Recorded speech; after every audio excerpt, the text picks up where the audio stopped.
Hi friends, അർച്ചന ചേച്ചി സീറമോ റിവ്യൂയിലേക്ക് എല്ലാ കൂട്ടുകാർക്കും സ്വാഗതം. അങ്ങനെ അർച്ചനയ്ക്ക് ആ കാട്ടിലൂടെ നടക്കുമ്പോഴത്തേനൊക്കെ കൈയൊക്കെ മുറിഞ്ഞിട്ടുണ്ടായിരുന്നു.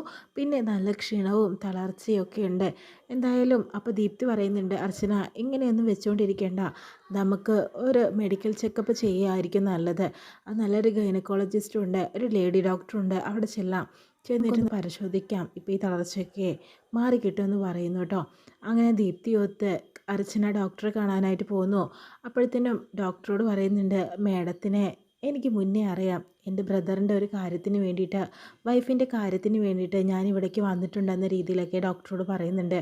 ആ രുക്കു എന്ന പെൺകുട്ടിയുടെ കാര്യമാണോ പറയുന്നതെന്ന് ചോദിക്കുന്നുണ്ട്. അതെ, പിന്നെ അവളിപ്പോൾ പ്രഗ്നൻ്റ് ആണല്ലോ, നല്ല റെസ്റ്റിലാണെന്ന രീതിയിൽ പറയുന്നുണ്ട്.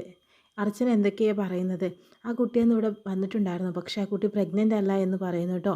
ഇത് കേൾക്കുന്ന ദീപ്തിക്കും അർച്ചനയും ആകെ ഞെട്ടുന്നുണ്ട് കേട്ടോ. ഇത്രയും ദിവസം തന്നോട് കള്ളത്തരമാണോ അവർ പറഞ്ഞുകൊണ്ടിരിക്കുന്നത് എന്ന രീതിയിലൊക്കെ. പിന്നീടും അച്ചുവും അതുപോലെ രുക്കും കൂടി ഒരു ഫംഗ്ഷൻ കഴിഞ്ഞിട്ടൊക്കെ വരുന്നുണ്ട് കേട്ടോ. അപ്പോഴത്തേനും ഇങ്ങനെ യാത്രയൊന്നും ചെയ്യാനായിട്ട് പറ്റില്ല എന്ന രീതിയിൽ തന്നെ അർച്ചന എപ്പോഴും പറയാറുണ്ട് അവരടുത്ത്. പക്ഷെ അവർ പ്രഗ്നൻ്റ് അല്ലല്ലോ, അപ്പോൾ ഇവർ അതിനൊന്നും ശ്രദ്ധിക്കുന്നില്ല. അപ്പോഴത്തേനും വരുന്ന സമയത്ത് തന്നെ അർച്ചന അവിടെ നിൽക്കുന്നുണ്ട്. അർച്ചന ചോദിക്കുന്നുണ്ട് കേട്ടോ, അച്ചു നിന്നോടല്ല ഞാൻ കുറച്ച് കാര്യങ്ങൾ സംസാരിക്കാൻ പോകുന്നത്, രുക്കുവിനോടാണ്. ഞാൻ ചോദിച്ചതിന് മറുപടി എന്തായാലും രുക്കു പറഞ്ഞിരിക്കണം എന്ന രീതിയിലൊക്കെ പറഞ്ഞു കൊടുക്കുന്നുണ്ട് കേട്ടോ. എന്തായാലും അർച്ചന ആ കള്ളത്തരം കൈയോടെ തന്നെ പൊക്കിയിരിക്കുക കേട്ടോ.